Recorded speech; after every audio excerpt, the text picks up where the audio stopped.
আজই ডাউনলোড করুন আর এনজয় করুন আপনার পছন্দের শো।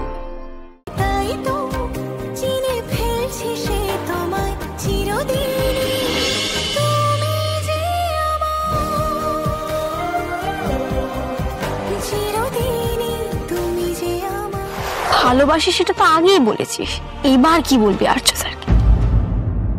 ছেড়ে যাবো না ওনাকে কোনো অবস্থাতে। যতই বাধা বিপত্তি আসুক না কেন আমি ওনার পাশে থাকবো। আসলে আমার কাছে ব্যাপারটা খুব পরিষ্কার, আমি শুধু সারাটা জীবন ওনার পাশে থাকতে চাই। এর থেকে বেশি চাওয়ার কিছু নেই, এর থেকে বেশি চাপ আমি ওনাকে আর দিতে চাই না। আসলে জানিস তো, এতদিন খুব ছেলে মানুষই করেছি, জেদ ধরে বসেছিলাম কবে ওনার মনের কথাটা শুনতে পাবো। কিন্তু ওনার মনের কথাটা শোনার থেকেও বেশি ইম্পর্ট্যান্ট ওনার মনের যত্ন নেওয়া। কি সুন্দর করে বললি রে তুই। সিনেমা সিরিয়াল দেখে ভালোবাসা কি তা জেনেছি, তোকে দেখে সত্যিকারের ভালোবাসা কেমন হয় তা জানতে পারছি। এই কিন্তু কিন্তু কাকু তো এসবে একদমই কিছু চান না যে তুই আর্য স্যারের সাথে এতটা জড়িয়ে পড়িস। হয়তো এখনো জানেন না বলে যে অলরেডি আমি কতটা জড়িয়ে গেছি তাই।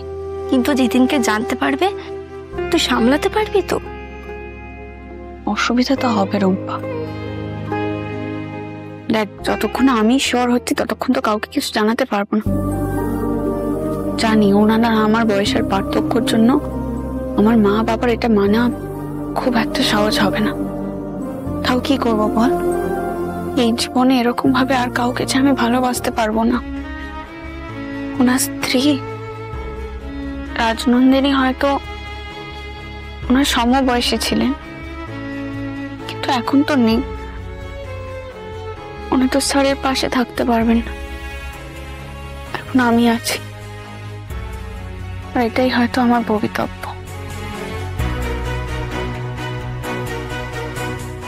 এটাই যাতে হয়, তুই যেভাবে ভাবছিস সব যাতে এইভাবেই সত্যি হয়।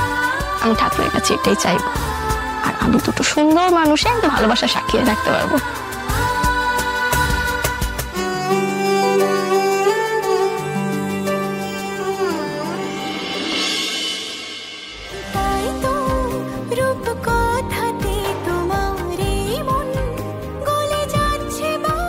জানি অপর্ণা, আমার অনেক খামতি আছে, অনেক অভাব আছে আমার জীবনে, কিন্তু সেই খামতিগুলো, অভাবগুলো আমি পূরণ করতে পারবো জানো না। আর্য সিংহ রয় তার ক্ষমতার জোরে নয়, ভালোবাসা দিয়ে। হ্যাঁ, যদি আমি সুযোগটুকু পাই পারবো। আমি না পারলেও চেষ্টাটুকু তো করতে পারি, তাই না?